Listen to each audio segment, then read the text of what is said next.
সকল প্রশংসা মহান মালিক রব্বুল আলামিনের জন্য। দরুদ এবং সালাম নাজিল হোক প্রিয় নবী মুহাম্মদ মুস্তাফা সাল্লাল্লাহু আলাইহি ওয়াসাল্লাম এবং তার সকল আল ও আসহাব সকলের প্রতি। আল্লাহুম্মা সাল্লি আলাইহিম আল্লাহুম্মা বারিক আলাইহিম। সম্মানিত সাথী ও বন্ধুগণ, কোরবানি আমাদের একেবারেই দোরগোড়ায় চলে এসেছে। সেজন্য কোরবানিকে সামনে রেখে আজ আমরা প্রশ্নোত্তরের কোরবানি এটা জানার চেষ্টা করব ইনশাআল্লাহ বিইذنিল্লাহ। 50টিরও বেশি প্রশ্ন কোরবানি প্রসঙ্গে আমি একত্র করেছি, যে প্রশ্নগুলোর উত্তরগুলো আমাদের জানা খুবই প্রয়োজন এবং প্রশ্ন পেশ করে সাথে সাথে সংক্ষেপে আমরা তার উত্তর দেওয়ার চেষ্টা করব ইনশাআল্লাহ। খুব ডিপ বা গভীর ইলমি বা একাডেমিক আলোচনায় আমরা যাব না, সংক্ষেপে শুধুমাত্র উত্তরগুলো টাচ করে যাব, যেন আমরা বিশুদ্ধ রূপে সঠিক উপায়ে জেনে শুনে ভালোভাবে আমাদের কোরবানি আমরা সম্পন্ন করতে পারি।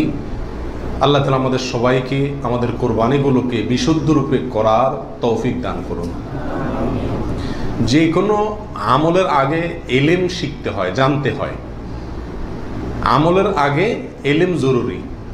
যে কোনো বিষয়ে আপনি আমল করতে চাইবেন, সেই বিষয়ে আমল করার আগে বিষয়টি সম্পর্কে যদি বিশদ ধারণা থাকে, পরিষ্কার জ্ঞান থাকে, তাহলে সেই কাজটি সুন্দর রূপে সুচারুভাবে এবং যথাযথভাবে সম্পন্ন করা সম্ভব হয়। আর যদি না শিখেই কাজ শুরু করে দেন, না জেনেই কাজ শুরু করে দেন, তাহলে ভুল ত্রুটির কারণে সেই কাজ দ্বারায় যে ভালো ফলাফল আসার কথা, সে ফলাফল না এসে উল্টা হিতে আরও বিপরীত হওয়ার আশঙ্কা আছে। আর সেজন্যই কোরবানির মতো একটি আমল, যে আমলটি আমাদের দেশে মানুষ পরিমাণে ইসলামের যেসব কাজগুলো সবচেয়ে বেশি লোক করে সারা দেশে, তার ভিতরে একটা হলো এই কোরবানি। বেনামাজিও করে, বেরোজগারিও করে, ইসলামের অনেক কিছু না মানলে কি হয়েছে, কোরবানিটা করে। তো যেহেতু দেশের বিরাট একটা অংশ মুসলমানদের তারা কোরবানি করে, অন্য কোনোটা করুক আর না করুক, ঈদের নামাজটা পড়ে কোরবানিটা করে। তো সেজন্য এই কোরবানিটাও যে করি আমরা, সেটাও বা কতটা বিশুদ্ধ হচ্ছে, এটা বড় প্রশ্নের বিষয়। সেজন্য আমরা জেনে নেব অল্প কথায় এই কোরবানি প্রসঙ্গে যে জিজ্ঞাসাগুলো আছে, যে প্রশ্নগুলো আছে সেগুলো।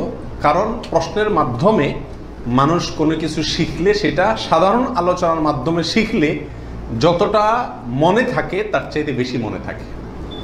আল্লাহ তাআলা আমাদের সবাইকে উপকারী ইলম সবসময় গ্রহণ করার তৌফিক দান করুন। প্রিয় ভাইয়েরা, কোরবানির প্রসঙ্গে কোরআনে কারীমের একটি আয়াত আমি তেলাওয়াত করেছি। আল্লাহ সুবহানাহু ওয়া তাআলা বলেছেন, লা ইয়ানালাল্লাহা লুহুমুহা ওয়ালা দিমাউহা। তোমরা যে পশু আল্লাহকে সন্তুষ্ট করবার উদ্দেশ্যে জবাই করে থাকো, কোরবানি করে থাকো, এর গোশত, এর রক্ত কোনো কিছুই আল্লাহর কাছে পৌঁছায় না। ওয়ালাকিন ইয়ানালুহুত তাকওয়া মিনকুম, ওয়ালাকিন ইয়ানালুহুত তাকওয়া।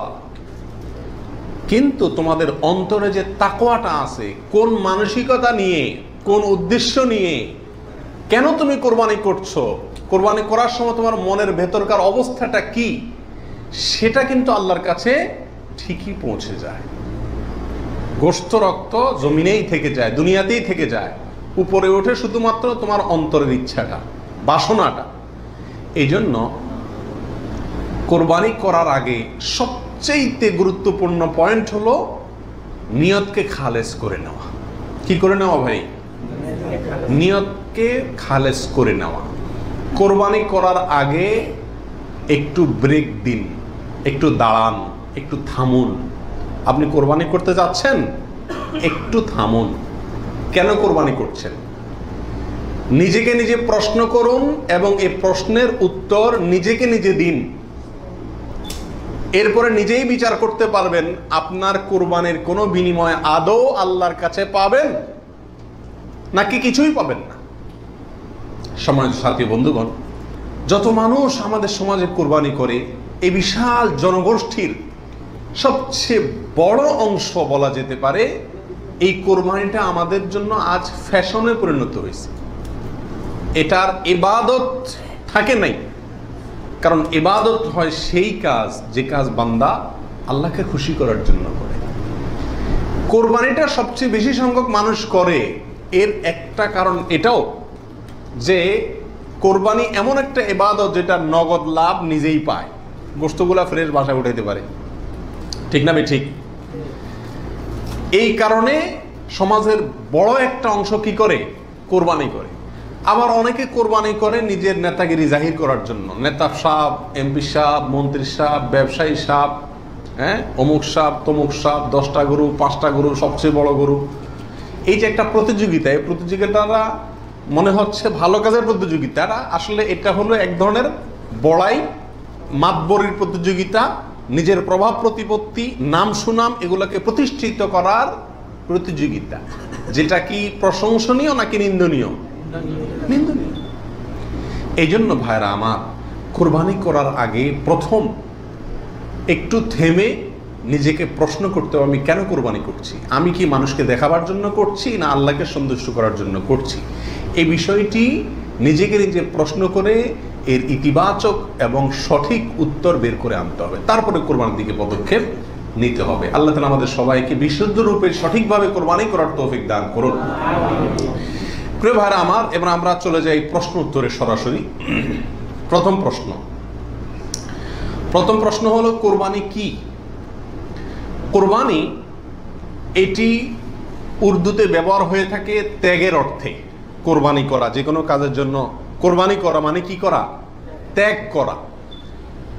এই পশু কোরবানিকে কোরবানি বলা হয় এই জন্য যে এই কোরবানিটাও আসলে মূলত কি? ত্যাগেরই শিক্ষা বহন করছে। ইব্রাহিম আলাইহিস সালামের ত্যাগের স্বাক্ষর এই পশু কোরবানি। এর মাধ্যমে ইব্রাহিম আলাইহিস সালাম যে আল্লাহর জন্য বিশাল বড় ত্যাগ করেছিলেন, আল্লাহর কথাকে মানতে গিয়ে নিজের জীবনের সবচেয়ে বড় পরীক্ষার সম্মুখীন হয়েছিল এবং তিনি ত্যাগ করে পরীক্ষা উত্তীর্ণ হয়েছেন। এই কোরবানি যেহেতু তার স্বাক্ষর, সেজন্য ওই আমাদের সমাজে উর্দুতে সচরাচর যে কোরবানি এই শব্দটি ব্যবহার হয় সেটাই প্রচলিত আছে, অর্থাৎ ত্যাগ করা, কোরবানি। আর আরবিতেও কোরবান শব্দটি আছে, যেটা কোরআনে আল্লাহ তাআলা ব্যবহার করেছেন। আদম আলাইহিস সালামের 2 ছেলে কাবিল এবং হাবিল, তারা উভয়ে আল্লাহর কাছে আল্লাহর সন্তুষ্টির জন্য তারা সাদাকা পেশ করেছিল, নৈকট্য অর্জন করার জন্য। আল্লাহ বলেছেন ইতাকাররাবা কোরবানান, তারা উভয়ে যখন কোরবান পেশ করছে, যে কোরবান শব্দ কোরআনেও আছে, অর্থাৎ তারা উভয়ে এমন বস্তু পেশ করেছে যার মাধ্যমে আল্লাহর নৈকট্য অর্জন করা যায়। সেই অর্থে কোরবান মানে হলো আল্লাহর কাছে নৈকট্য অর্জন করার মাধ্যম বা উপায়, অর্থাৎ ত্যাগ করা অথবা আল্লাহর কাছে নৈকট্য অর্জন করার মাধ্যম। এ হলো কোরবানির সংক্ষিপ্ত শাব্দিক পরিচিতি। আর ইসলামী শরিয়াতে কোরবানি বলা হয় জিলহজের 10 তারিখে এবং তার পরবর্তী যে দিনগুলোতে কোরবানি করা যায় সেই দিনগুলোর ভেতরে কোনো পশু, অনুমোদিত পশু যেগুলো জবাই করলে সওয়াব হয় দিনগুলোতে, সেগুলোকে আল্লাহকে সন্তুষ্ট করার উদ্দেশ্যে জবাই করার নাম হলো কোরবানি।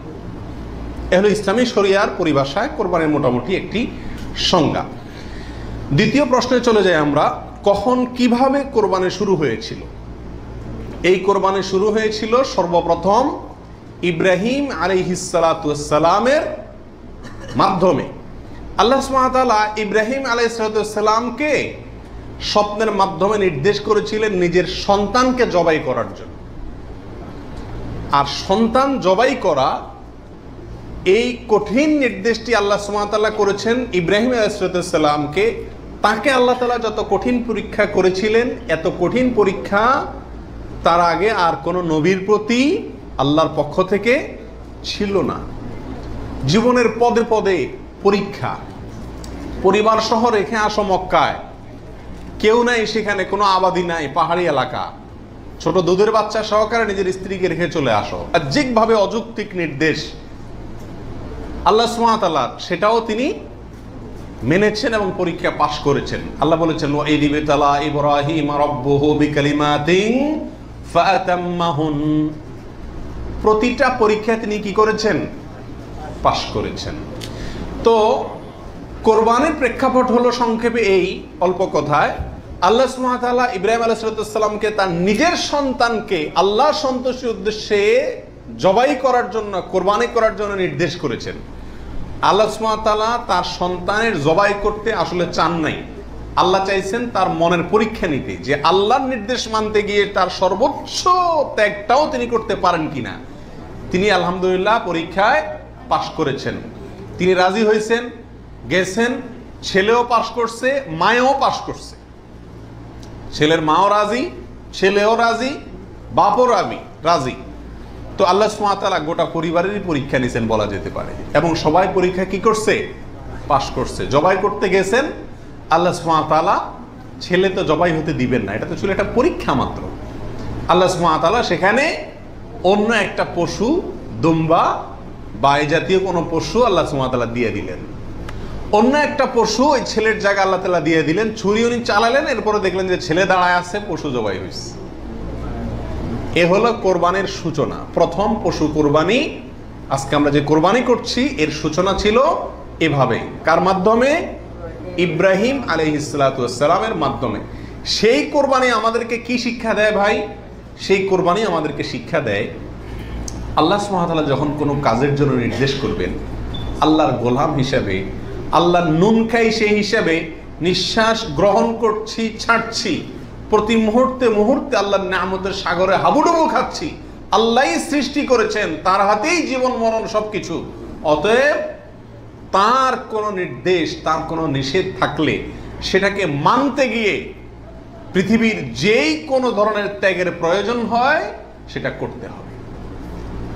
নিজের সন্তানকে জবাই করার মতো কঠিন নির্দেশও পালন করতে ইব্রাহিম আলাইহিস সালাম দ্বিধা করেন নাই।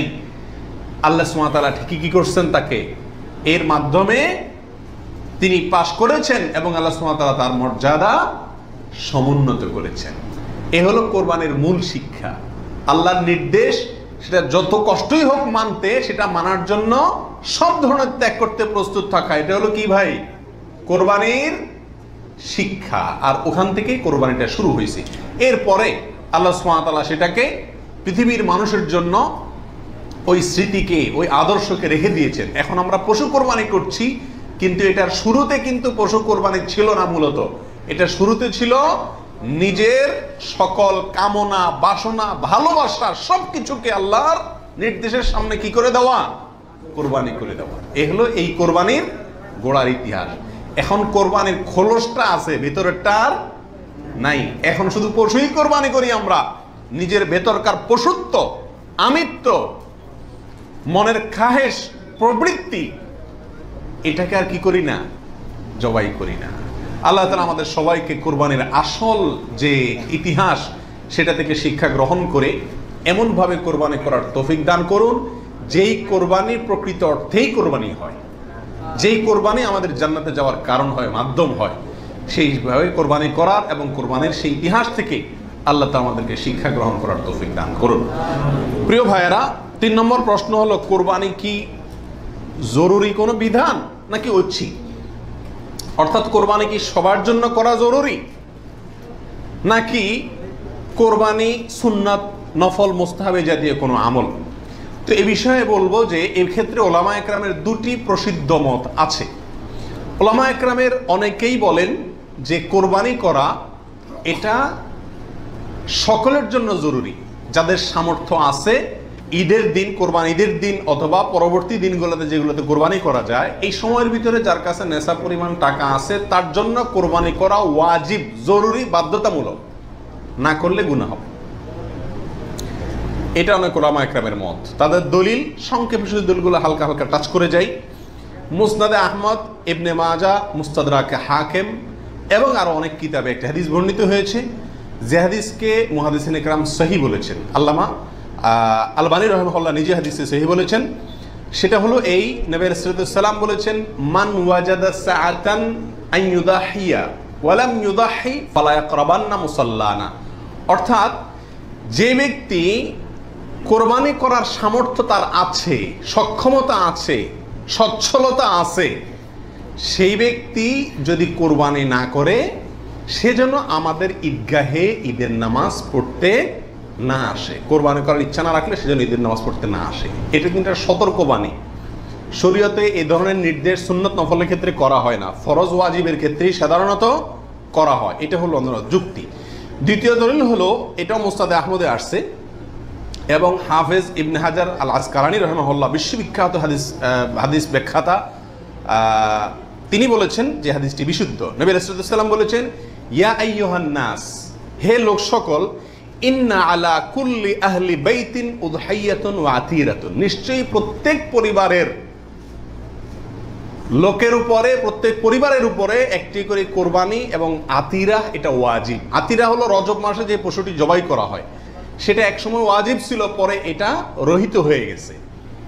তো এখানে নবী রাসূলুল্লাহ সাল্লাল্লাহু আলাইহি ওয়াসাল্লামের ভাষা হলো ইন্না আলা কুল্লি আহলি বাইতিন, প্রত্যেক পরিবারের উপরে কোরবানি করা জরুরি। জরুরি, আলা এই শব্দটি জরুরি অর্থ বোঝানোর জন্যই আসে। এটিও বিশুদ্ধ হাদিস। তাহলে আরো অনেকগুলো হাদিস আছে এই জাতীয়, যে হাদিসগুলোর আলোকে ওলামা ইকরামের একটা অংশ বলেন যে এই কোরবানি ওয়াজিব। ইমাম আজম আবু হানিফা রাহিমাহুল্লাহর মত এটা। এর বিপরীতে অনেক ওলামা ইকরাম বলেন কোরবানি করা ওয়াজিব নয়, এটা সুন্নাতে মুআক্কাদা। সুন্নাতে মুআক্কাদা মানে কি?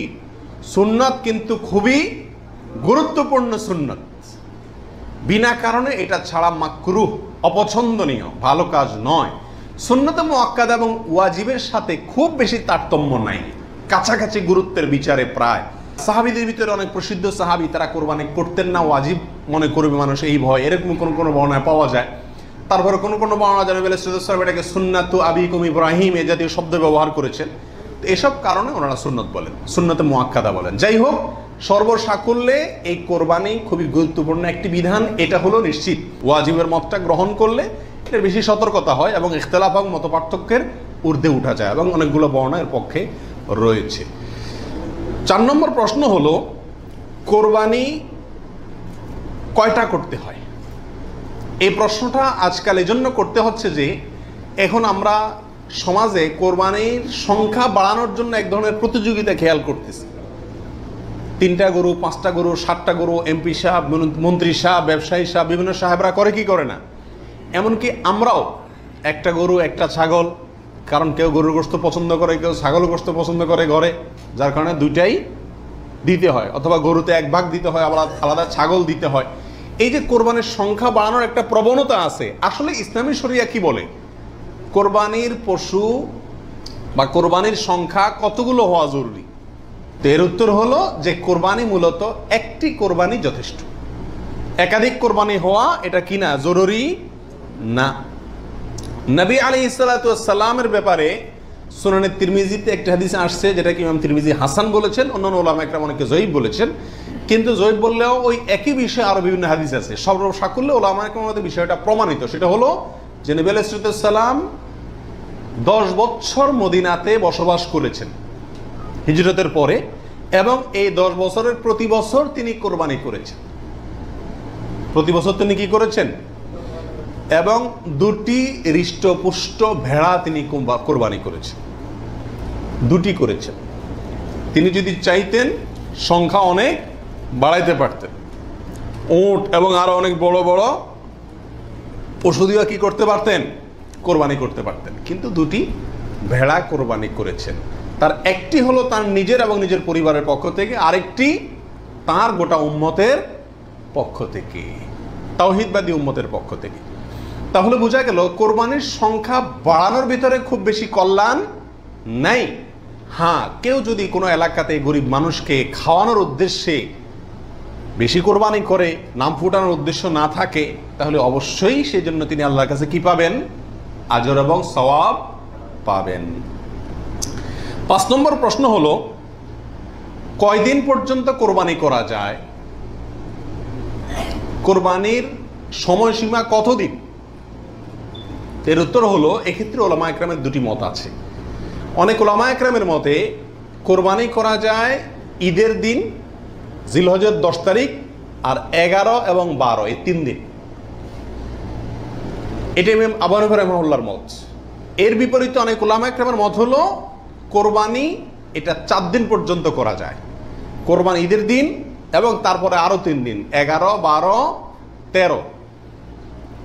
যুক্তি হলো যে আইয়ামে তাশরিক, এক হাদিসে আসছে একেবারে সুস্পষ্টভাবেই যে আইয়ামে তাশরিক এই দিনগুলা সবগুলোই হলো জবাই করার দিন, অর্থাৎ কোরবানি করার দিন। সেহেতু আইয়ামে তাশরিক হলো ঈদের দিন, ঈদের পরে আরো 3 দিন, অর্থাৎ 13 তারিখ, চাঁদের 13 তারিখের সন্ধ্যার আগ পর্যন্ত এ হলো কোরবানির দিন। তবে কোরবানি প্রথম দিন ঈদের নামাজের পরপরই করা বেশি উত্তম, এতে কোনো সন্দেহ বা ইখতিলাফ কারোর নাই। এবারে সারা দুনিয়ার উলামা ইকরাম একমত, কারণ নবী আলাইহিস সালাম ঈদের দিন ঈদের নামাজের পরপরই সাধারণত কি করতেন? কোরবানি করতেন। দ্বিতীয় তৃতীয় দিনে তিনি নিতেন না, অতএব একেবারে শুরুতেই করে ফেলা হলো সবচেয়ে উত্তম এবং বেস্ট। এবারে কারোর কোনো দ্বিমত নাই। 6 নম্বর প্রশ্ন, কোন সময় থেকে কোরবানি করা যাবে? উত্তর হলো ঈদের নামাজ যখন পড়া হবে, যেই এলাকাতে গরুটা জবাই হবে ওই এলাকাতে যখন ঈদের নামাজ শেষ হবে, ঈদের নামাজ শেষ হওয়ার পরপরই কি করা যাবে? কোরবানি করা যাবে। আরেক এলাকাতে ঈদের নামাজ শেষ হয়েছে, সেজন্য আপনার এলাকাতে আপনি কি করবেন না? কোরবানি করবেন না। আপনার এই পশু যারা কোরবানি করবে তারা ঈদের নামাজ পড়ার পরপরই কি করতে পারবেন? কোরবানি করতে পারবেন। এ হলো কোরবানির সময়। এরপরে আসি 7 নম্বর প্রশ্ন, রাতে কি কোরবানি করা যাবে? এই প্রশ্নের উত্তর হলো রাতে কোরবানি করাকে উলামা ইকরাম মাকরুহ বা অপছন্দনীয় বলেছেন। তার কারণ হলো কোরবানি একটা আল্লাহর গুরুত্বপূর্ণ বিধান। এখানে পশুর রগ নির্দিষ্ট সংখ্যায়, নির্দিষ্ট রগগুলো কাটা যেতে হবে। রাতে করলে অন্ধকারে সেগুলো কম বেশ হয়ে যেতে পারে, এই আশঙ্কায় দিনের বেলায় করা উত্তম এবং রাতের বেলায় মাকরুহ বলেছেন। তবে যদি পর্যাপ্ত আলোর ব্যবস্থা থাকে এবং এরকম কোনো ভুল হওয়ার আশঙ্কা না থাকে তাহলে রাতেও কোরবানি করা যাবে, অর্থাৎ এই দিনগুলোতে আর কি, যে দিনগুলোতে করা যায়। এরপরে আসি 8 নম্বর প্রশ্ন, কোন কোন পশু দিয়ে কোরবানি করা যাবে? আপনি হাঁস মুরগি দিয়ে কোরবানি দিলে কোরবানি হবে কিনা? তো এর উত্তর হলো বড় পশুর ভিতরে 3 ধরনের পশু আর ছোট পশুর ভিতরে 3 ধরনের পশু, এগুলো দিয়ে কি করা যাবে? কোরবানি দেওয়া যাবে। বড় পশুর ভিতরে কোরবানি দিতে পারবেন উট, গরু, মহিষ, এগুলো দিয়ে। মহিষ দিয়ে দিতে পারবেন কিনা এটা নিয়ে উলামা ইকরামের ভিতরে সামান্য ইখতিলাফ আছে। অনেকে মহিষকে গরুর অন্তর্ভুক্ত করেছেন, অনেকে করেন নাই। যার কারণে যারা করেছেন তারা বলছেন করা যাবে, যারা করেন নাই তারা বলছেন করা যাবে না। এই জন্য একান্ত অনন্য উপায় না হলে সেদিকে না যাওয়াই ভালো, ইখতিলাফের দিকে। আর ছোট পশুর ভিতরে 3টা, দুম্বা, ছাগল এবং ভেড়া, এগুলো দিয়ে কি করা যাবে? কোরবানি করা যাবে। এছাড়া অন্য কোনো পশু দিয়ে, এই গৃহপালিত পশু ছাড়া আপনি হরিণ দিয়ে অথবা অন্য কোনো হালাল পশু যেটা গৃহপালিত না সেটা দিয়ে কি করা যাবে না? কোরবানি দেওয়া যাবে না, দিলে কোরবানি হবে না। 9 নম্বর প্রশ্ন হলো গাভী এবং ষাঁড় উভয়টা দিয়ে কোরবানি দেওয়া যাবে? কি বলেন? গাভী এবং ষাঁড় দুটা দিয়ে কোরবানি দেওয়া যাবে? যাবে। গাভী দিয়েও দেওয়া যাবে, ষাঁড় দিয়েও দেওয়া যাবে। 10 নম্বর প্রশ্ন হলো পশুর বয়স কত হতে হবে? কত বছর বয়স হলে আপনি সেই পশু দিয়ে কি করতে পারবেন? কোরবানি দিতে পারবেন। এর উত্তর হলো পশু যদি হয় সবচেয়ে বড় পশু অর্থাৎ উট, তাহলে সেক্ষেত্রে সেটার বয়স হতে হবে কমপক্ষে 5 বছর। কত বছর? 5 বছরের নিচে যদি উটের বয়স থাকে ওইটা এমনি জবাই করতে খেতে পারবেন, কিন্তু কোরবানি হিসাবে কি করতে পারবেন না, জবাই করলে ওটা কোরবানি আদায় হবে না। গরু যদি হয় তাহলে সেক্ষেত্রে তার বয়স হইতে হবে কমপক্ষে 2 বছর। আর ছাগল, দুম্বা, ভেড়া এগুলো যদি হয় তাহলে তার বয়স হইতে হবে কমপক্ষে 1 বছর। তাহলে ছোট পশুগুলা 1 বছর, গরু 2 বছর, উট 5 বছর। ছোট পশুর মধ্যে আবার দুম্বা, ভেড়া এগুলো যদি 6 মাসের বয়স, 7 মাস, 8 মাসের বয়সেরটা দেখতে 1 বছরটার মতো বড় দেখা যায় তাহলে চলবে, কিন্তু ছাগলের ক্ষেত্রে পরিপূর্ণ কি হইতে হবে? 1 বছর হওয়া লাগবে। 11 নম্বর প্রশ্ন হলো দাঁত দেখে বয়স নির্ধারণ করে আমাদের দেশে, এটা কি ঠিক নাকি বেঠিক? কি বলেন আপনারা? এটা ঠিক। কারণ হলো পশু বিশেষজ্ঞ যারা আছেন, পশু সম্পর্কে যারা ভালো বুঝেন, পশু লালন পালনে যারা দক্ষ অভিজ্ঞ, তারা পশুর গালের ভেতরকার বিশেষ ধরনের দাঁত যখন একটা বের হয় তখন বুঝেন এটা 1 বছর হয়েছে, 2টা বের হলে বুঝেন 2 বছর হয়েছে, এবং এটা অভিজ্ঞতা দ্বারা মোটামুটি প্রমাণিত, প্রতিষ্ঠিত, যার কারণে ওইটার উপরে নির্ভর করে বছর নির্ধারণ করা, নির্ণয় করা কি আছে সঠিক। তবে কোনো পশু যদি নিশ্চিতভাবে জানা যায় তার বয়স 1 বছর 2 বছর বা যেই পরিমাণ বয়স হওয়া দরকার সেই পরিমাণ বয়স হয়েছে কিন্তু দাঁত উঠে নাই, তবুও সেটা দিয়ে কি দেওয়া যাবে, কোরবানি দেওয়া যাবে। দাঁতটা মেইন না, মেইন হলো বয়সটা ওই পরিমাণ হয়েছে কি না। ওই বয়সে হওয়ার পরও কি থাকতে পারে, দাঁত নাও থাকতে পারে। এরপরে আসি 12 নম্বর প্রশ্ন, ত্রুটিযুক্ত পশু দিয়া কোরবানি দিলে কি কোরবানি হবে? ত্রুটিযুক্ত পশু, একটা পশু ভিতরে কোনো দোষ আছে, ত্রুটি আছে, সমস্যা আছে, রোগবালাই আছে, ওইটা এমনি জবাই করে খাইতে পারবেন, কিন্তু কোরবানি দিলে কোরবানি হবে কি না? এর উত্তর হলো কিছু কিছু ত্রুটি আছে, যেই ত্রুটিগুলো থাকলে পশু কোরবানি করলে ওই কোরবানি যথেষ্ট হবে না। আর কিছু কিছু ত্রুটি আছে যেগুলো থাকলেও কি দেওয়া যাবে, ওই ত্রুটি সহকারে কোরবানি দিলে কোরবানি হয়ে যাবে। কোন ত্রুটিতে আপনার কোরবানি দিলে কোরবানি হবে না? একটা হলো ল্যাংড়া হওয়া, এমন ল্যাংড়া যে ল্যাংড়ার কারণে সে পশুর পালের সাথে চললে পিছায় যায়, তাদের সাথে তাল মিলায় ধরে রাখতে পারে না, অথবা জবাই করার জায়গা পর্যন্ত হেঁটে যাওয়ার ক্ষমতা নাই, তাকে ঠেলা নিয়ে যেতে হয়, ছেঁচড়ায় নিয়ে যেতে হয়, শক্তি নাই পায়ে, 1 পা হোক 2 পা হোক, এরকম ল্যাংড়া খোঁড়া যদি হয় তাহলে ওইটা দিয়ে কোরবানি দিলে কি হবে না, যথেষ্ট হবে না, হাদিসে সুস্পষ্টভাবে নিষেধ করা আছে। আরেকটা হলো যে এই পরিমাণ রুগ্ন, অসুস্থ, রোগা, যে রোগার কারণে সে চলাফেরা করতে পারে না, বা ওই যে হাঁটার শক্তি নেই, প্রচন্ড রোগা, দুর্বল, সেটা দিয়ে কোরবানি দিলেও কি হবে না, কোরবানি হবে না। আরেকটা হলো যে অন্ধ, এমন অন্ধ হয়, চোখ কানা অথবা চোখ অন্ধ, অথবা চোখে এমন সমস্যা আছে যে সমস্যার কারণে সে দেখে না, স্বাভাবিকভাবে ঘাস টাস রাখলেও সে বুঝে না কোনটা কি, অথবা ওই জায়গা পর্যন্ত দেখে একা একা যেতে পারে না, উষ্ঠা খায়, তার মানে চোখে বড় সমস্যা আছে, এরকম থাকলে এটা দিয়ে কি হবে না, কোরবানি হবে না। একটা শিং অথবা 2টা শিং গোড়া থেকে উঠে গেছে, একেবারে গোড়া সহ উঠে গেছে, এরকম যদি হয় ওইটা দিয়ে কোরবানি দিলেও কোরবানি হবে না। তবে যদি সামান্য হয়, সামান্য কান কাটা, সামান্য শিং ভাঙা, সামান্য একটু পায়ের সমস্যা, সামান্য একটু অসুখ বিসুখ আছে, এরকম যদি হয় সেগুলো দিয়ে কোরবানি দিলে কি হবে, কোরবানি হয়ে যাবে। অর্থাৎ ত্রুটি যদি ছোট হয় সমস্যা নাই, বড় ত্রুটি যদি হয় তার কারণে কি হবে না, ওই পশু দিয়ে কোরবানি দিলে কোরবানি যথেষ্ট হবে না। 13 নম্বর প্রশ্ন হলো, কেনার পর যদি ত্রুটি দেখা যায় তাহলে কি করবে?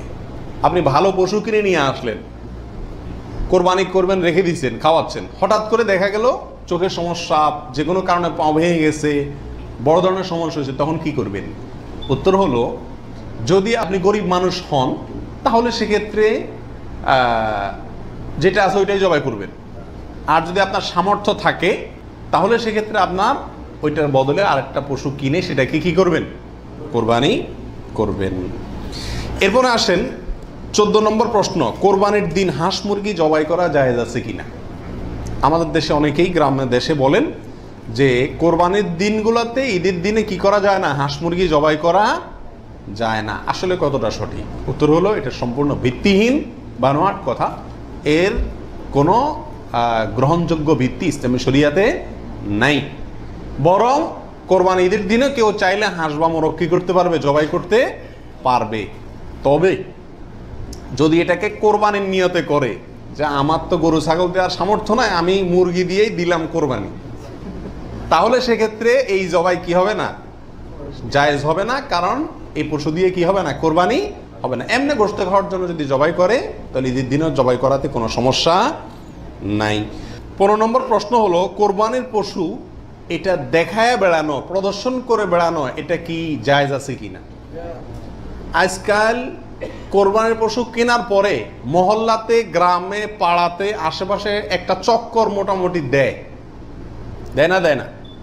শুধু দেয় না, আপনার ওইটার গলায় একটা মালা লাগায়, হ্যাঁ, পারে না, একটা সাইনবোর্ড লাগায় দেয় কার এটা সেটা, এবং তারপরে ওই গরুকে নিয়ে পুরো এলাকাতে ঘুরায়, এরপর বলে যে এটা কার গরু, বলে অমুকের গরু। এরকম একটা প্রথা মোটামুটি অঘোষিতভাবে চালু আছে না নাই? এরকম প্রদর্শন করে বেড়ানো এটা কি সঠিক? এর উত্তর হলো না। এই প্রদর্শনটা সাধারণত হয়ে থাকে জাহির করার জন্য, সবাইকে দেখানোর জন্য। আর এই দেখানোটার ভেতরে কল্যাণের চাইতে অকল্যাণ বেশি। কেউ যদি বলে আমি এটা দেখাচ্ছি এই জন্য যাতে অন্যরা উৎসাহিত হয়, তাহলে তো এটা ভালো উদ্দেশ্য, কিন্তু এই উদ্দেশ্যে খুব অল্প সংখ্যক মানুষই কি করে, এটাকে শোডাউন করে। বরং এটা শোডাউন করে কি জন্য? সবাই জিজ্ঞেস করবে ভাই এটার দাম কত হয়েছে, কার গরু, মাশাআল্লাহ, জিতছে, হাসছে, এসব যোগ বিয়োগ করবে, ঠিক না ঠিক? অতএব মানুষকে দেখায় বেড়ানোর উদ্দেশ্যে যদি এই কোরবানির পশুকে প্রদর্শন করা হয়, শোডাউন করা হয়, তাহলে এটা রিয়া, এবং রিয়ার কারণে গুনাহগার হবে। এটা করা যাবে না। আল্লাহ আমাদেরকে বুঝার তৌফিক দান করুন। 16 নম্বর প্রশ্ন হলো, কোরবানির পশু কেনার পরে এবং জবাই করার পরে পশুর সঙ্গে সেলফি তুলে এটা ফেসবুকে দেওয়া যাবে কিনা, সামাজিক যোগাযোগের মাধ্যমে প্রচার করা যাবে কিনা, ইসলামের দৃষ্টিতে এর ভিতরে এর ব্যাপারে কোনো বাধা আছে কিনা? এর উত্তর হলো, কোরবানির পশু কেনার পরে অথবা জবাই করার পরে ওই পশুর সাথে সেলফি দেওয়া, সেলফিটাই তো অনেকের মতে এটা একটা মানসিক রোগে পরিণত হয়েছে।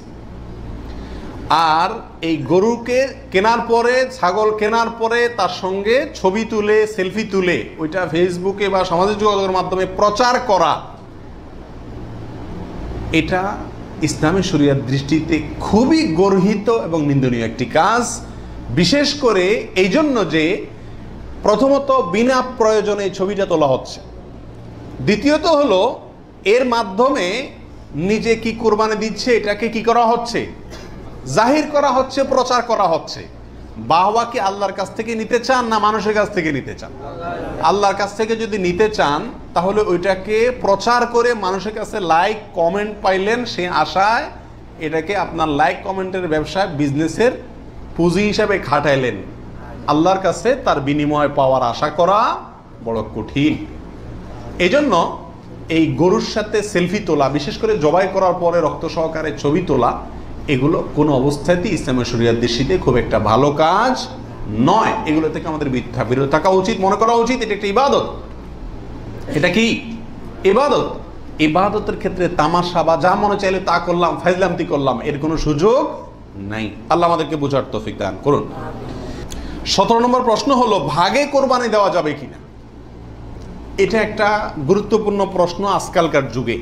কারণ কোনো ওলামা একরাম বলছেন ভাগে কোরবানি দেওয়া যাবে না, বরং গরু হোক আর ওঁট হোক, যত বড় পশুই হোক, দিলে একজনের পক্ষ থেকে দিতে হবে, 7 ব্যক্তির পক্ষ থেকে যথেষ্ট হবে। এই যে কথা প্রচলিত আছে, এটাকে কোনো ওলামা একরাম কি করছেন, অস্বীকার করছেন। আসলে সঠিক কোনটা এ ব্যাপারে আগেই বলেছি যে একাডেমিক আলোচনা খুব বেশি লম্বা চড়া করার ইচ্ছা নাই এবং সুযোগও নেই।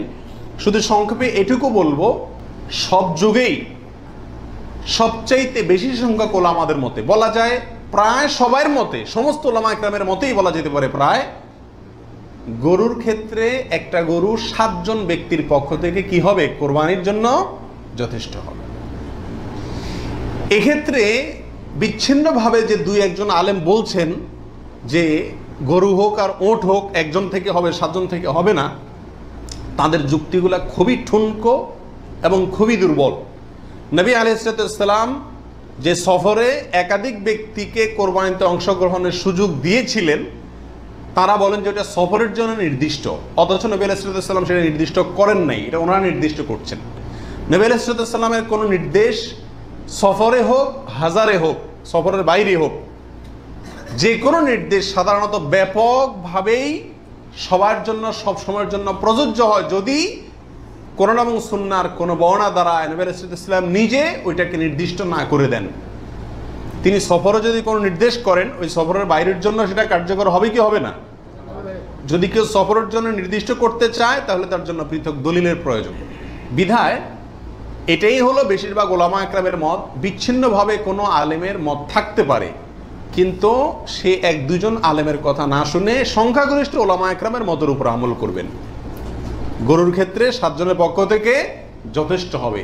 তবে একটা কথা এখানে বলতেই হবে, সেটা হলো উত্তম হলো একাকী দেওয়া, ভাগে না দিয়ে কিকে দেওয়া, একাকী দেওয়া। এক্ষেত্রে কারোর কোনো দ্বিমত নাই, একাকী দিতে পারলে সেটা সবচেয়ে বেস্ট এবং ভালো।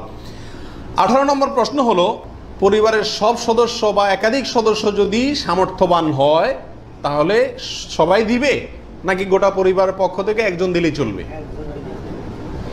নবী আলাইহিস সালাম থেকে এক্ষেত্রে একটা হাদিস বর্ণিত হয়েছে, যেটা একটু আগে আপনাদেরকে শুরুতে আমি শুনেছি, মুসনাদ আহমদে বর্ণিত হয়েছে এবং আরও অনেক হাদিসের কিতাবে কাছাকাছি হাদিস বর্ণিত হয়েছে। নবী আলাইহিস সালাম বলেছেন যে প্রত্যেক পরিবারের উপরে একটি কোরবানি জরুরি, প্রত্যেক পরিবারের উপরে উযহিয়াতুন একটি কোরবানি জরুরি, আলা কুল্লি আহলি বাইতিন, এই ধরনের শব্দ তিনি ব্যবহার করেছেন, প্রত্যেক পরিবারের উপরে। এই হাদিস থেকে বোঝা যায় কোরবানি এটা এক পরিবারে একাধিক সদস্য যদি হয় সামর্থ্যবান, তথাপি যিনি মূল কর্তা তিনি দিলেন তাহলে সবার পক্ষ থেকে হয়ে যাবে।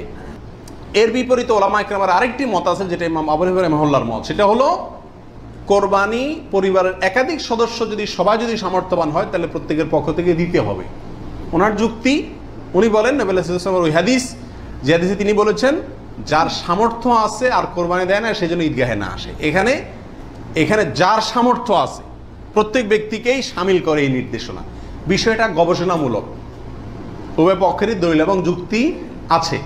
তো এক্ষেত্রে সতর্কতামূলক মত যদি অবলম্বন করি আমরা, তাহলে প্রত্যেকেরই যার যার সামর্থ্য আছে তার পক্ষ থেকে করা যেতে পারে, এবং করলে সমস্যা হবে এটা কারোর মতেই নাই।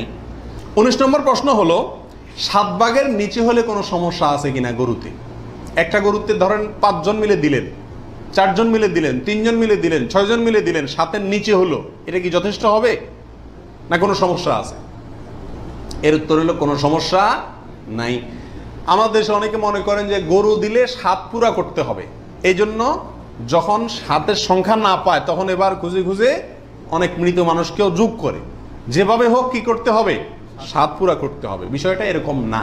কোরবানির গরুতে সর্বোচ্চ 7 পর্যন্ত দেওয়া যায়, 3 জন, 2 জন, 7 জন, 5 জন, 6 জন, যে কোনো সংখ্যায় 7-এর নিচে থাকলেই কোরবানি দেওয়া যাবে। এরপরে আসেন 20 নম্বর প্রশ্ন হলো, অমুকের নামে কোরবানি দেওয়া, তমুকের নামে কোরবানি দেওয়া, 7 নামে, 3 নামে, 5 নামে, এরকম একটা কথা সমাজে প্রচলিত আছে। এই কথাটা বলাটা সঠিক কিনা? এর উত্তর হলো না, এটা সঠিক না, এই কথাটা ভুল।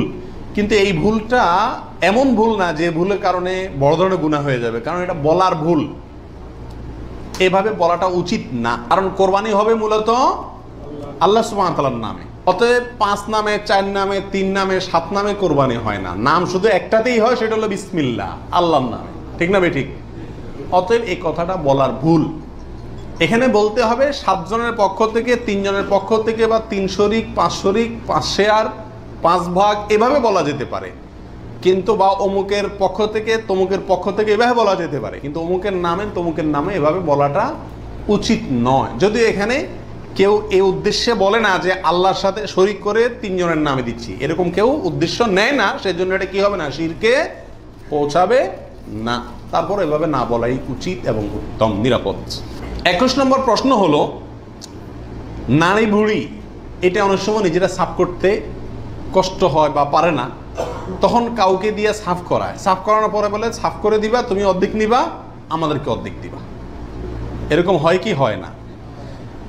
তাকে নারী বুড়ির অংশ দিলেন অথবা পশুর গোশতের অংশ দিলেন, এটা জায়েজ আছে কিনা?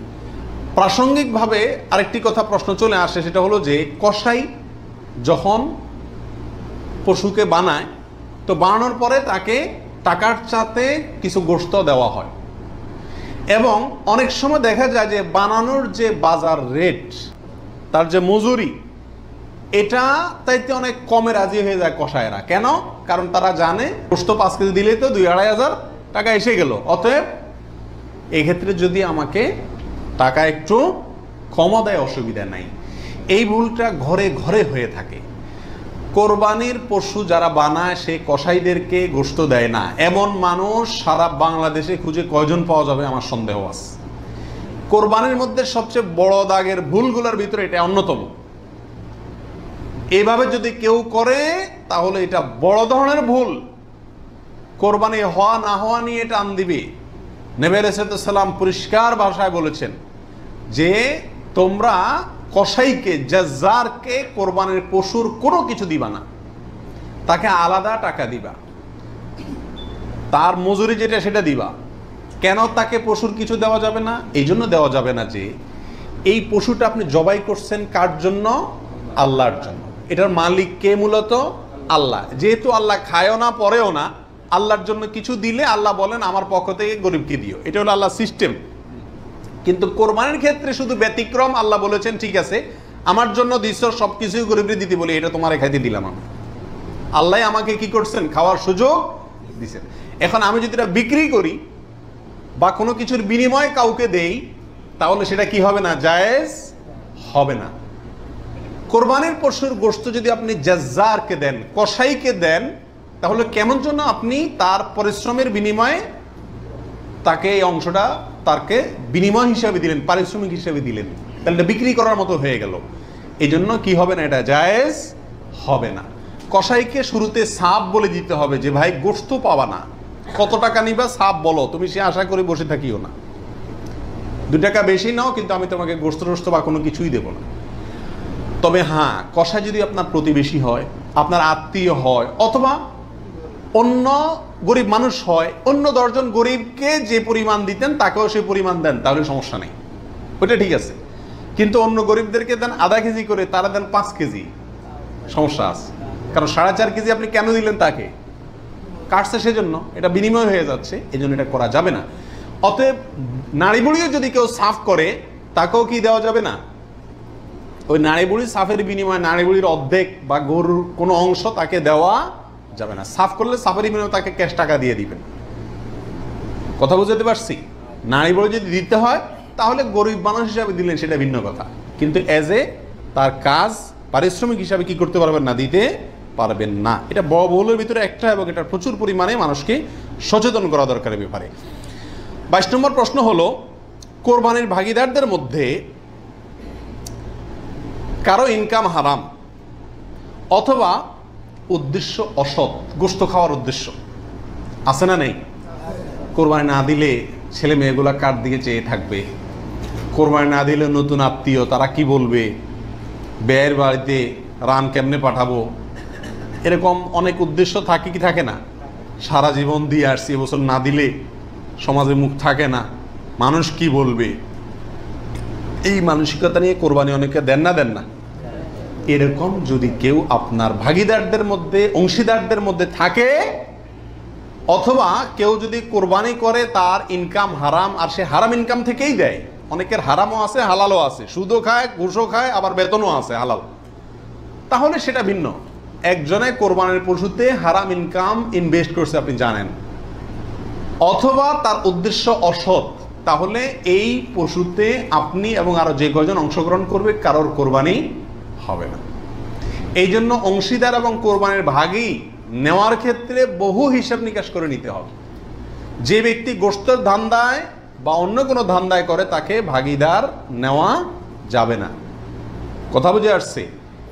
নিতে হবে যে শুধুমাত্র আল্লাহ সন্তুষ্ট করার জন্য, আল্লাহর সন্তুষ্টির জন্য যে কোরবানি করে তাকে, এবং সরাসরি হারাম টাকা ইনভেস্ট না করে ওই ব্যক্তিকে, যার ইনকাম হালাল, এরকম ব্যক্তিকে ভাগিদার হিসাবে নিতে হবে। আর না হলে ভাগি দেওয়ার দরকার নাই, একা একাই দিতে হবে।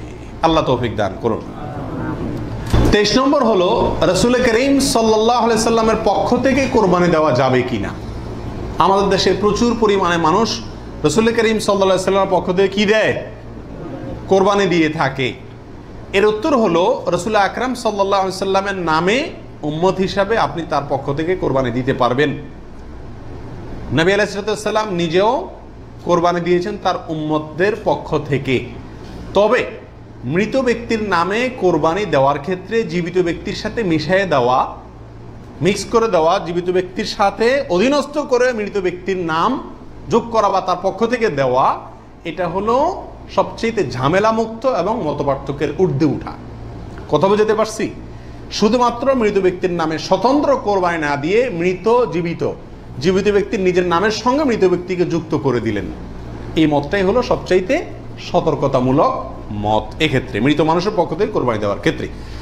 24 নম্বর প্রশ্ন হলো, মা বাবা, স্ত্রী, বড় ভাই এদের কাউকে খুশি করার জন্য কারোর পক্ষ থেকে, সমাজে বলে কারোর নামে, কোরবানি দেওয়া যাবে কি যাবে না? উত্তর হলো না। এটা রিয়া, লৌকিকতা, মানুষ দেখানো, এটা শিরকে আসগর। আমাদের সমাজে একটা সমস্যা দেখা দেয় কোরবানির সিজন আসলে। কথার কথা, একটা পরিবারে আপনি একটা গরুতে একটা অংশ কোরবানি দিবেন অথবা ছাগল কোরবানি দিবেন, সেক্ষেত্রে মা চায় যে আমার নামে দেখ, মানে আমার পক্ষ থেকে দেখ, বাপে চায় যে আমার পক্ষ থেকে দেখ। এখন ছেলে চিন্তা করে কারে খুশি করব। অনেক সময় স্ত্রী স্বামী দুজনের ভিতরে চায় যে আমার নামে দেখ, বড় ভাইয়ের নামে না দিলে বড় ভাই মুখ কালো হয়, এই জন্য কার নামে দিবে এটা নিয়ে এক ধরনের হেজিটেশনে মানুষ ভুগে। এক্ষেত্রে অনেক সময় অংশ বাড়ায় দেয় শুধু মাকে খুশি করার জন্য, যে ওনার নামেও কি করলাম, একটা দিলাম। এটা এক ধরনের রিয়া বা লৌকিকতা। যদিও যদি সওয়াবের উদ্দেশ্যে থাকে যে উনি ভালো কাজ করতে চান, সেই হিসাবে ওনাকে আমি ভালো কাজে সহায়তা করলাম, তাহলে ভিন্ন কথা। কিন্তু সাধারণত এই চিন্তাটা খুব কমই থাকে। এই জন্য কাউকে খুশি করার টার্গেটটা কোরবানিতে থাকা উচিত না। আর মা বাবা বা অন্যদেরও মনে রাখা উচিত, যার সামর্থ্য আছে সে দিবে, যে মূল কর্তা সে দিবে। এক্ষেত্রে আমার নামে দিল না, অমুকের নামে দিল না, অমুকের পক্ষ থেকে দিল না, এই জন্য মন খারাপ করা তাদেরও উচিত না, এটা বোকামি। 25 নম্বর প্রশ্ন হলো, কয়েকজন মিলে এক ভাগ কোরবানি দিতে পারবে কিনা? 2 জন, 3 জন, 4 জন, 5 জন মিলে এক ভাগ কোরবানি দিতে পারবে কিনা? প্রবাসে দেখা যায় একটা রুমে 3 জন 4 জন আছে, তো কোরবানিদের দিন 4 জন মিলে যায় কি করে, একটা ছাগল কিনে নিয়ে আসে, আয়না জবাই করে। তো 4 জন মিলে যদি একটা ছাগল দেয়, অথবা একটা অংশ গরুতে হোক অথবা ছাগলে হোক, কোরবানিতে যদি একাধিক ব্যক্তি যদি এক অংশ দেয়, কোরবানি হবে? হবে না। একটা অংশ একজন দিবে, সেখানে কয়েকজন যদি সেখানে অর্থায়ন করে, কয়েকজন ভাগ বসায়, আর এক অংশ কয়েকজন মিলে দেয়, তাহলে কি হবে না? কোরবানি হবে না, ওইটা গোশত খাওয়া হবে। প্রবাসে যারা, যেসব ভাইয়েরা, লক্ষ লক্ষ ভাইয়েরা প্রবাসী আছেন, দেখা যায় যে 5 জন, 6 জন, 7 জন একটা রুমে আছেন, তো তারা সবাই মিলে একটা ছাগল কিনে এনে গোশত খান, কোরবানি তাদের উদ্দেশ্য থাকে না। আমি তাদেরকে অনুরোধ করব যে আপনারা কেন একটা পদ্ধতি অবলম্বন করেন না, যাতে আপনাদের কোরবানির সওয়াব হবে, গোশতও খাওয়া হবে। সেটা হলো এই, আপনাদের 6 জনের মধ্যে সবাই টাকাটা একজনকে মালিক বানায় দেন, যে ভাই আপনি সিনিয়র মানুষ বা আপনি বড় ভাই, আপনাকে আমরা সবাই মিলে 100 করে 500 রিয়াল দিলাম, আপনি এই টাকা দিয়ে একটা ছাগল আয়না কোরবানি করেন। উনি ওনার জন্যই কোরবানি করলো, আপনারা সবাই টাকাটা দিলেন, তাহলে আপনারা যে সহায়তা করলেন সব পেলেন কি পেলেন না? আর ওনার কোরবানিটাও হয়ে গেল, গোশতও খাওয়া হয়ে গেল, একসাথে সবগুলা পাখি এক ডিলে মারা গেল। আর যদি সবাই ঈদের দিনই জবাই করবেন ছাগল, তাহলে কোরবানি কেন করবেন না? একটু চালাক হলেই কোরবানির সওয়াবটাও হয়ে যাচ্ছে, গোশত খাওয়াটাও হয়ে যাচ্ছে। প্রবাসী ভাইদের ভিতরে এই সমস্যাটা প্রকট, প্রচুর পরিমাণ দেখা যায়, যে 5-6 জন মিলে ছাগল কিনে কোরবানির নিয়ত কেউই করে না, অথবা সবাই মিলে কোরবানির নিয়ত করে, যার দুইটাই কি ভুল। 26 নম্বর প্রশ্ন হলো, কোরবানির টাকা অন্য কেউ যদি দিয়ে দেয়, তাহলে কোরবানি হবে কি না? আমি গরিব মানুষ, আমি কোরবানি করতে চাচ্ছি, অথবা সামর্থ্যবান, আমাকে একজনে টাকা দিয়ে দিল যে আপনাকে একটা ছাগল দিয়ে দিলাম, অথবা আপনার ছাগলের টাকা দিয়ে দিল যে আপনি কোরবানি দিয়েন।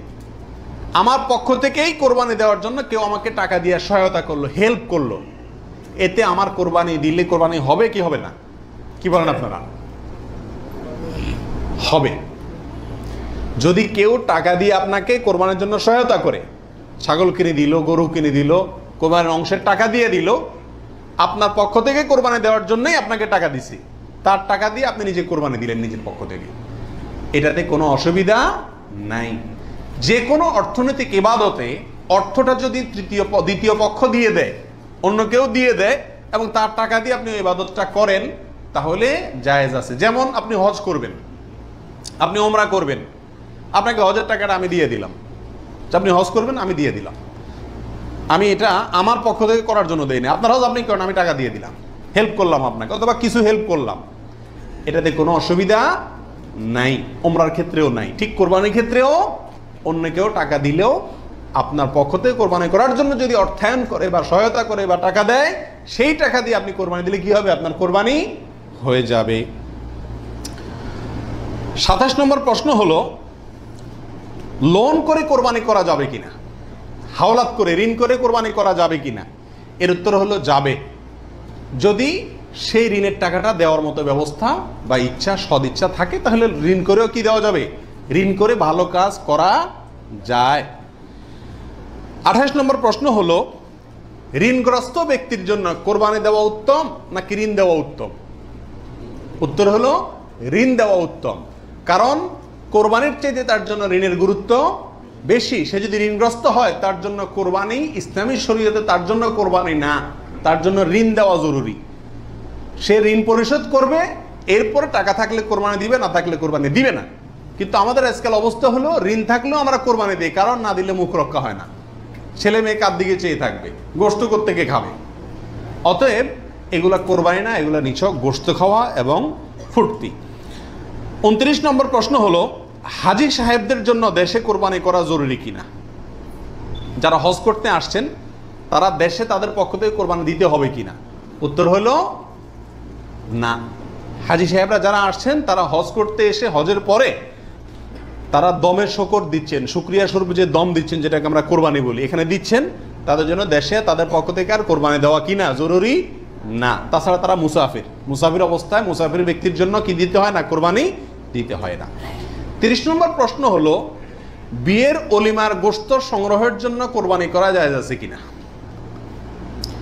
আমাদের দেশে উল্লেখযোগ্য সংখ্যক বিয়ে হয়ে থাকে কোরবানিদের পরে।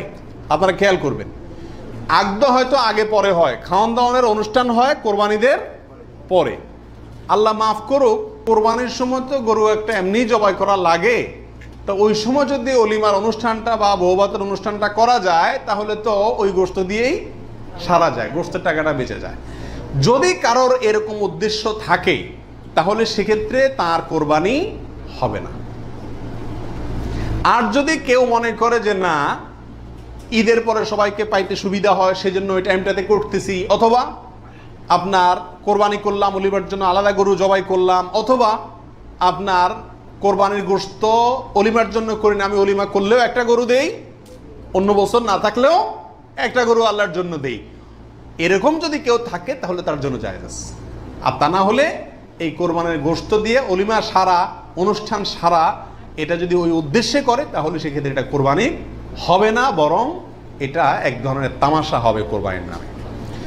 32 নম্বর প্রশ্ন হলো, কোরবানির সুন্নাহ পদ্ধতি কি, কোন দিকে ফিরে জবাই করতে হবে? এর উত্তর হলো, কোরবানির সুন্নাহসম্মত পদ্ধতি হলো, পশুকে মাথা দক্ষিণ দিকে দিয়ে পাও কেবলামুখী করে তারপরে বিসমিল্লাহি আল্লাহু আকবার বলে কি করতে হবে? জবাই করতে হবে। জবাই করার ক্ষেত্রে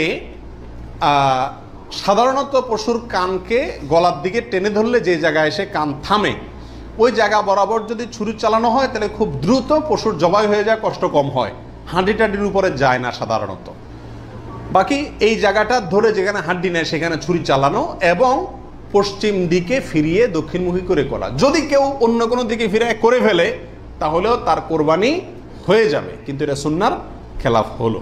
রাসূল আকরাম সাল্লাল্লাহু আলাইহি সাল্লাম থেকে এভাবে কোরবানি করাটাই প্রমাণিত আছে। 32 নম্বর প্রশ্ন হলো, কোরবানির ভাগিদারদের নাম জপা কোরবানির পরে এটা জরুরি কিনা? আপনারা দেখবেন, ভাগিদারে কোরবানি যদি দেয়, তাহলে লিস্ট লিখতে লিখতে অবস্থা খারাপ হয়ে যায়, এবং যিনি কোরবানির পশু জবাই করেন ওই হুজুর নাম নিতে নিতে অবস্থা খারাপ। আল্লাহর নামে এতবার নেয় কিনা সন্দেহ, এতবার ওই ভাগিদারদের নাম নেয়, কারণ ভালো করে নাম নিলে টাকা পাওয়াও, কোরবানি জবাইয়ের টাকা পাওয়াও কঠিন হয়ে যাবে। তো এটা জরুরি কিনা? উত্তর হলো, এটা মুস্তাহাব। কোরবানি করার পরে আল্লাহুম্মা তাকাব্বালহু মিন ফুলান ফুলান ফুলান, আল্লাহ এটাকে অমুকের পক্ষ থেকে নাম ধরে তাদের পক্ষ থেকে কবুল করুন, এরকম বলাটা মুস্তাহাব, উত্তম। রাসূল আকরাম সাল্লাল্লাহু আলাইহি ওয়াসাল্লাম নিজেও বলেছেন, আল্লাহ এটা আমার পক্ষ থেকে কবুল করেন, এটা আমার উম্মতের পক্ষ থেকে কবুল করেন, আমার পরিবার, এটা আমার উম্মতের পক্ষ থেকে। তাহলে এভাবে সবাইয়ের পক্ষ থেকে কোরবানি, যে কয়জন দিচ্ছে তাদের পক্ষ থেকে কোরবানি হচ্ছে, এই কথাটা, এবং তাদের পক্ষ থেকে আল্লাহ কবুল করেন, এটা বলাটা উত্তম, মুস্তাহাব কিন্তু কি না। কোনো কারণে যদি এটা কেউ বলতে ভুলেও যায়, নিয়ত যেহেতু আছে আল্লাহ জানেন, অতএব কি হয়ে যাবে? কোরবানি হয়ে যাবে। 33 নম্বর প্রশ্ন হলো, শ্বশুর বাড়ি থেকে কোরবানির পশু হাদিয়া নেওয়া জায়েজ আছে কিনা? জোরে সোরে এই কালচারটা ইদানিং ছড়াইতেছে, মানুষের টাকা পয়সাও হয়েছে, তো এই জন্য ওই মেয়ের বাপের বাড়ির পক্ষ থেকে ছেলের বাপের বাড়িতে গরু পাঠায়, ছাগল পাঠায়। আগে পাঠাইতো রান, কল্লা, গোস্ত। এখন গোস্ত, কল্লা আর রান জামাইরাও খুশি না, আর বাপ মাও দিয়া সন্তুষ্ট না, এই জন্য পাঠায় ডাইরেক্ট গরু বা ছাগল। এটা জায়েজ আছে কিনা? উত্তর হলো, যদি হাদিয়া হিসাবে দেয়, তাদেরও সামর্থ্য আছে, অভাব নাই, আর এটা লোকচক্ষু ভয়ে অথবা সমাজের মানুষের বলার ভয়ে বা অন্য কোনো কারণে না দেয়, এমনি আসলে হাদিয়া দিছে, তাহলে তো হাদিয়া নেওয়া তো জায়েজ আছে, বরং সুন্নাত। কিন্তু যদি এটা হয় যে না দিলে জামাই কি বলবে, জামাইয়ের মা খোঁচাবে, অমুকরা খোঁচাবে, তমুকরা খোঁচাবে, এসব কারণে যদি দেয়, তাহলে সেটা গ্রহণ করা জামাইয়ের পরিবারের জন্য কি হবে না? জায়েজ হবে না।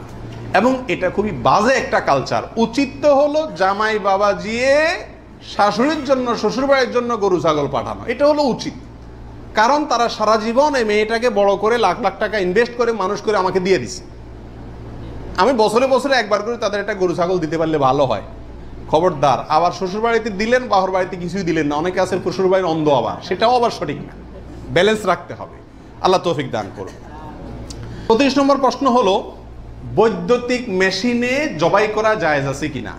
আপনারা জানেন যে উন্নত দেশগুলোতে বৈদ্যুতিক মেশিন দিয়ে জবাই করার একটা কালচার প্রচলিত আছে, বা অটোমেটিক মেশিন দিয়ে জবাই করার কালচার আছে।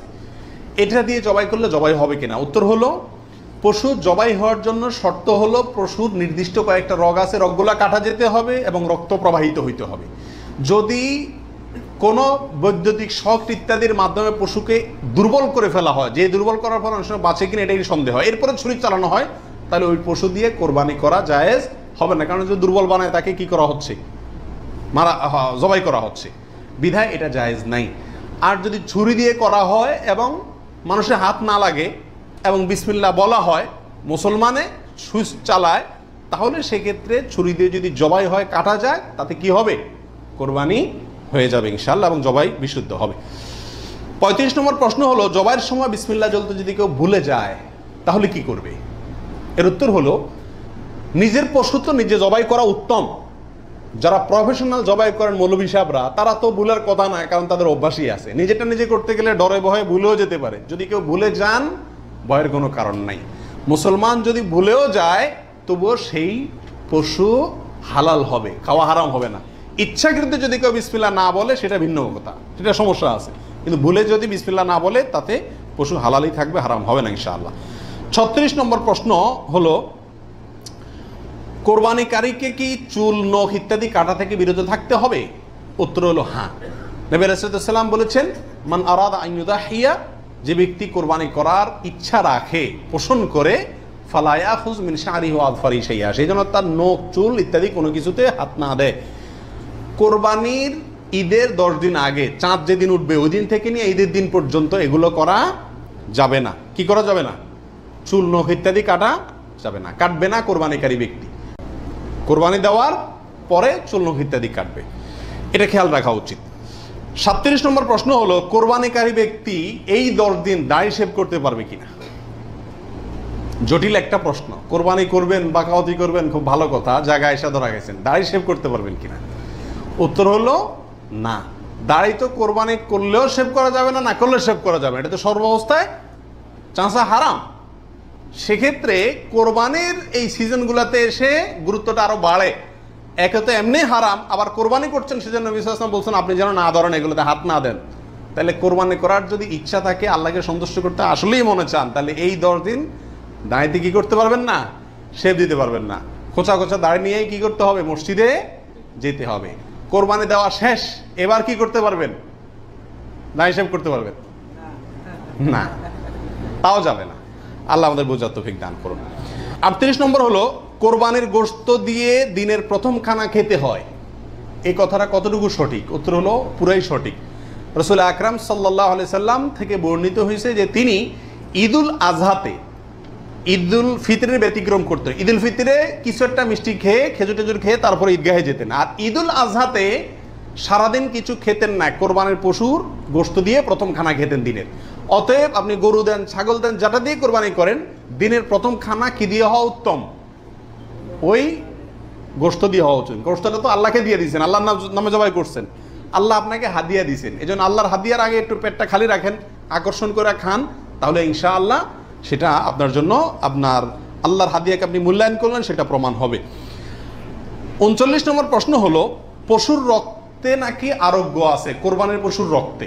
এই কথাটা কতটুকু সঠিক? কোন কোন এলাকাতে আমি নিজের চোখে বহুবার দেখার দুর্ভাগ্য হয়েছি, অনেকে দেখা যায় কোরবানির পশু জবাই করার সময় রক্তগুলা একটা বাড়িতে করে নিয়ে যায় গরম গরম, এরপরে নিয়ে পোলাপাইনরে খাওয়ায়। এটা খাওয়াইলে বলে অনেক রোগ বালাই ভালো হয়।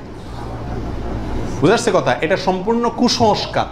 কোরবানির পশুতে কোনো আরোগ্য নাই, এটা ভুল ধারণা, এটা থেকে বেঁচে থাকা উচিত।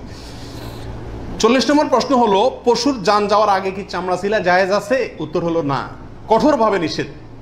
আমাদের দেশে কসাইরা এবং যারা চামড়া ছিলে নিজেরা অনেক সময় দেখা যায় জান এখনো পুরো বাইর হয় না, রু বাইর হয় না, তার আগেই ওই পায়ের রগ কাটা শুরু করে, চামড়া ছিলা শুরু করে, পুরো নাড়াছাড়া করে। এটা জায়েজ নাই, এটা গুনাহের কাজ। আপনি কোরবানি করছেন ইবাদত, অথচ গুনাহ হচ্ছে সাথে। নবী সাল্লাল্লাহু আলাইহি ওয়াসাল্লাম বলেছেন, ইন্নাল্লাহা কাতাবাল ইহসানা আলা কুল্লি শাই, আল্লাহ সব বিষয়ের প্রতি ইহসান করার নির্দেশ করেছেন।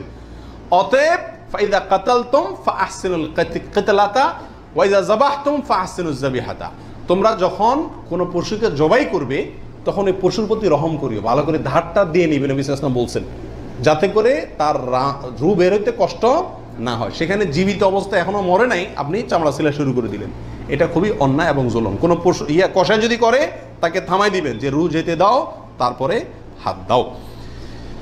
41 নম্বর প্রশ্ন হলো, কোরবানি আর আকিকা এই দুটো একসাথে দেওয়া যাবে কি না? এটা কমন প্রশ্ন আমাদের সমাজে। এর উত্তর হলো,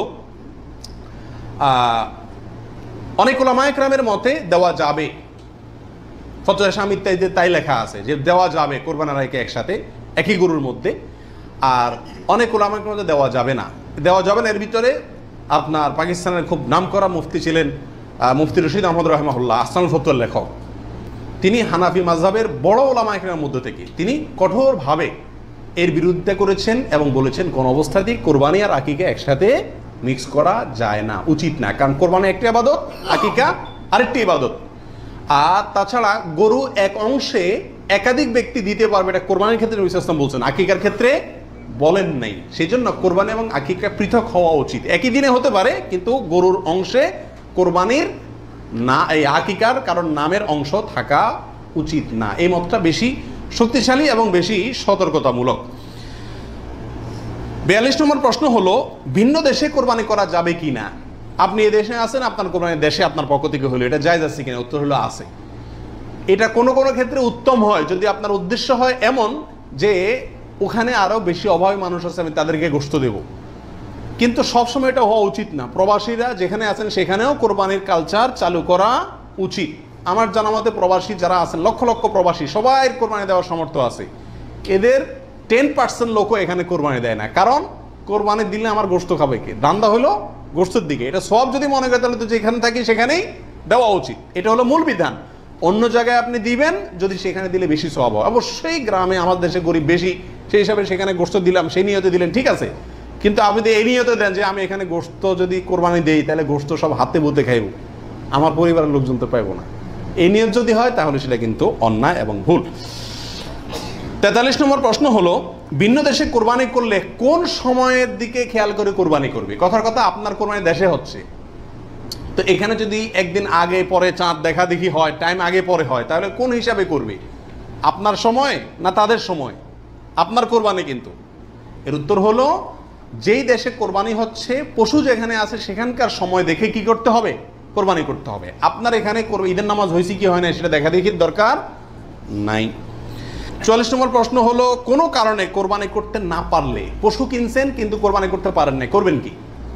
উত্তর হলো যে পরবর্তীতে কি করে দিবেন? আপনি সদকা করে দিবেন। মৃত ব্যক্তির নামে কোরবানির বিধান কি? একটু আগে যেটা বললাম, অর্থাৎ শুধু মৃত ব্যক্তির নামে আলাদা কোরবানি দেওয়া জায়েজ, অনেক উলামায়ে কেরাম বলেন। কিন্তু অনেক উলামায়ে কেরাম বলেন যারা মৃত ব্যক্তির সাথে জীবিত ব্যক্তিকে, জীবিত ব্যক্তির সাথে মৃত ব্যক্তিকে যোগ করে দেওয়া যাবে, আপনি একটা ছাগল দিলেন, বললেন যে এটা আল্লাহ আমার এবং আমার মৃত বাবার পক্ষ থেকে, এভাবে করা যাবে। আর নবী আলাইহিস সালাম একটি ছাগল তার পুরো উম্মতের পক্ষ থেকে দিয়েছেন, জীবিত মৃত সবাই মোটামুটি এর ভিতরে শামিল। ৪৮ নম্বর গেল। ৪৬ নম্বর হলো কোরবানির পশুর চামড়ার বিধান কি? উত্তর হলো কোরবানির পশুর চামড়া এটা নিজে ব্যবহার করতে পারলে সেটা করা উচিত। চামড়া প্রসেস করে ব্যবহার করতে পারলে এটা করা উচিত। কোথাও কোথাও মানুষ খায়, যদি খাইতে পারেন চামড়া পরিষ্কার করে সেটাও আপনার জন্য ঠিক আছে, কিন্তু কোরবানির পশুর চামড়া বিক্রি করা হয় আমাদের দেশে বেশিরভাগ ক্ষেত্রে, এই কাজটা অনুত্তম কাজ, অনুচিত কাজ। কেন? কারণ কোরবানির গোশত এটাও বিক্রি করে আপনি টাকাটা দানই করে দিলেন, কিন্তু এটা উচিত না, বিক্রি করবেন না। আপনি হয় সরাসরি গোশত দিবেন, আর নিজে খাবেন, দুটার একটা। বিধায় কোরবানির পশুকে আপনার কোনোভাবেই এটার কোনো অংশকে বিক্রি করে তারপর টাকাটা আপনি দানে করে দিলেন, কিন্তু বিক্রি করার দিকে না যাওয়াটাই উচিত। সরাসরি ওই জিনিসটা দান করলে সেটাই বেস্ট। ৪৭ নম্বর প্রশ্ন হলো কোরবানির পশুর কোনো অংশ বিক্রি করা জায়েজ আছে কিনা? চামড়ার ক্ষেত্রে এই কথা চলে আসছে অনেকাংশে, তাও পৃথক করে বলতে হয় যে না, কোরবানির পশুর গোশত, হাড্ডি, বুড়ি কোনো কিছু বিক্রি করা যিনি কোরবানি করছেন তার জন্য জায়েজ নাই, উচিত নাই। তবে যাকে আপনি দান করছেন গরিব মানুষ, সে যদি নিয়ে আবার বিক্রি করে দেয় তার জন্য কি আছে? জায়েজ আছে। কোরবানির পশুর চর্বি অথবা হাড্ডি এগুলো বিক্রি করার একটা প্রথা আছে আমাদের দেশে, এটা করা যাবে না। কোরবানির ঈদের আমি খেয়াল করছি ভ্যানালারা বাইর হয়, অতিরিক্ত চর্বিগুলো আছে এগুলো কেজি দরে কিনে, হাড্ডি কিনে এগুলোকে বিভিন্ন কাজে ব্যবহার করা হয়। তো আমাদের জন্য এগুলো বিক্রি করে নিজে খাওয়ার তো প্রশ্নই ওঠে না। যদি বিক্রি করে ফেলেন তাহলে এটা দান করে দিতে হবে গরিবকে, আর বিক্রি না করে ওটা হয় এমনি আল্লাহর রাস্তায় কাউকে দিয়ে দিবেন, আর না হলে নিজে খাবেন, ব্যবহার করবেন, বিক্রি করবেন না।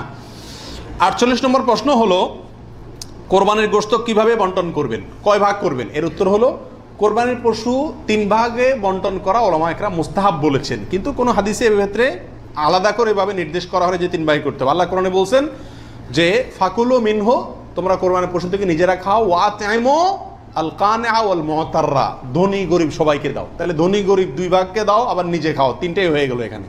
আয়াত থেকে 3 ভাগ মোটামুটি ভাবে ইঙ্গিতে বোঝা যাচ্ছে, কিন্তু এটা কোনো জরুরি কিছু না। আর সহিহ মুসলিম হাদিসে আছে নবী আলাইহিস সাল্লাম বলেছেন তোমরা নিজেরা খাও, আবার রেখেও দাও, আবার দানও করো, অর্থাৎ 3টা করা যাবে। আবার সহিহ মুসলিমের আরেক বর্ণনায় আসছে তোমরা খাও এবং মানুষকে খাওয়াও। তাহলে বোঝা গেল নিজে খাওয়া, অন্যকে দান করা সবগুলাই উত্তম এই কোরবানির গোশতের ক্ষেত্রে। 49 নম্বর প্রশ্ন হলো সমাজের ভাগ বলে একটা ভাগ প্রচলিত, যেটা জায়েজ আছে কিনা? অনেক এলাকাতে কোরবানি করার পরে সমাজের ভাগ উঠায় নেয় জোর করে বা বলা ছাড়া, জোর করা লাগে না, এমনি সবাই দেয়। এটা জায়েজ আছে কিনা? উত্তর হলো এটা উচিত না, এটা অন্যায়। কেন? কারণ আমরা 5 জন মিলে একটা গরুতে অংশগ্রহণ করলাম, দিলাম, এখন সমাজে 1 ভাগ নিয়ে তাদের মতো গরিবকেই দিল তারা, কিন্তু আমার হয়তো অন্য গরিব আছে, আত্মীয় স্বজন, আমি তাদেরকে দেবো, কিন্তু তারা তো তাদের মতো দিচ্ছে, এটা উচিত না। আমার গোশতটা আমি কি করবো না করবো সম্পূর্ণ আমাকে স্বাধীনতা দিয়েছে ইসলাম, বিধায় সেখানে এরকম অঘোষিতভাবে চাঁদাবাজি বা হয়তো অনেকে সন্তুষ্ট হয়ে দেয়, কিন্তু কারোর মনে অসন্তুষ্ট থাকতে পারে, যদি থাকে তাহলে এটা জটিলতা দেখা দিবে। এই জন্য কি হবে না, এটা উচিত হবে না, যার যারটা তাকে ভাগ করতে দেওয়া উচিত এবং উত্তম। 50 নম্বর প্রশ্ন হলো কোরবানির পশু অমুসলিমকে দেওয়া যাবে কিনা? উত্তর হলো কোরবানির গোশত অমুসলিমকে খাওয়ানো যাবে, অসুবিধা নেই, শরীয়তে কোথাও নিষেধাজ্ঞা নাই, অমুসলিমকেও খাওয়ানো যাবে। 51 নম্বর প্রশ্ন হলো কোরবানির গোশত 3 দিনে বেশি রাখা জায়েজ আছে কিনা? উত্তর হলো জায়েজ আছে, 3 দিনে বেশি রাখা যাবে না এমন কোনো কথা নাই। 52 নম্বর প্রশ্ন হলো কোরবানির গোশত শুকায় রাখা জায়েজ আছে কিনা? যে এলাকায় ফ্রিজ নাই তারা শুকায় রাখতে পারবে কিনা? অনেকে বলেন আমাদের দেশে যে কোরবানির গোশত কি কারণ যায় না, শুটকি বানানো যায় না, এতে গরুর কষ্ট হয়, পশুর কষ্ট হয় বা গুনাহ হয়, এগুলা মন গড়া কথাবার্তা, এটা সঠিক নয়। বরং যে কোনোভাবে আপনি চাইলে কি করতে পারবেন, গোশত রাখতে পারবেন। আল্লাহ সুবহানাহু ওয়া তাআলা আমাদের সবাইকে বিশুদ্ধ রূপে সঠিকভাবে কোরবানি করার তৌফিক দান করুন। জাযাকুমুল্লাহ ওয়া আখিরু দাওয়ানা আলহামদুলিল্লাহ।